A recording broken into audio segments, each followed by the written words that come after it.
My son, keep your father's commands and do not forsake your mother's teaching. Bind them upon your heart forever. Fasten them around your neck. When you walk, they will guide you. Now, these are not only the commands about sexual purity, but the context is heavily still purity. There's other subjects that come in occasionally, but it's mostly sexual purity.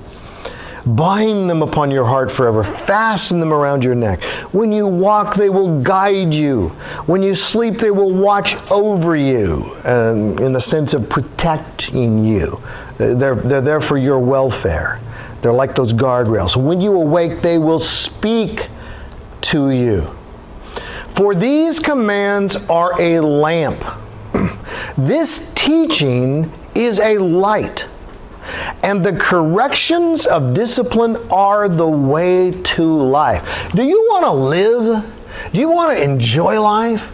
Do you want to take hold of the life that is really life, as Paul says in 1 Timothy 6:19? This is the way, keeping you from the immoral woman, from the smooth tongue of the wayward wife. Do not lust in your heart after her beauty, or let her captivate you with her eyes. For the prostitute reduces you to a loaf of bread, and the adulteress preys upon your very life. Can a man scoop fire into his lap? And lap is a well-chosen body part. It's deliberate. You know, it's not your shoulder. It's not your neck. Can you scoop fire into your lap without your clothes and what's under your clothes being burned? Can a man walk on hot coals without his feet being scorched? So is he who sleeps with another man's wife. Now, listen to this. No one who touches her will go unpunished. A man who commits adultery lacks what? Okay, if you didn't see what it says, and I just said, all right, fill in the blank. What would you expect the Bible to say? A man who commits adultery lacks judgment. Whoever does so, what?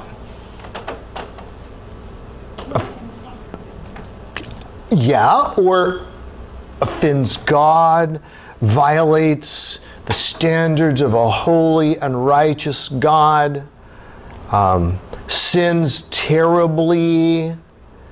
Whoever does so destroys himself. He won't go unpunished. He lacks judgment. You could expect it to say he lacks righteousness. Obviously, he does lack righteousness, but that's not what the text says. Why is it saying he lacks judgment? Because sexual impurity is not just morally wrong. It is stupid. It's just stupid. It's a formula for utter disaster. And put positively, sexual purity is not just right, it is right. And you could say, well, if that's all it was, if that was the only reason, we should do it because it's right. True enough, but that's not the only reason God gives us. Sexual purity is not just right, it's also smart. So, do you want to do right or do you want to do wrong? Well, you know what? To a lot of young people, right and wrong are not well-developed categories in their mind. They should be, but they're not. And it's not just young people either, but certainly it's true of young people. So he's talking to his young son, but so a young person maybe, they're not obsessed with being holy and righteous. Should be, but they're not. But do you think any of them want to be stupid? Do you think they want to destroy their lives? No, they want a good life. They don't want a bad life. They want to be happy. They don't want to be miserable.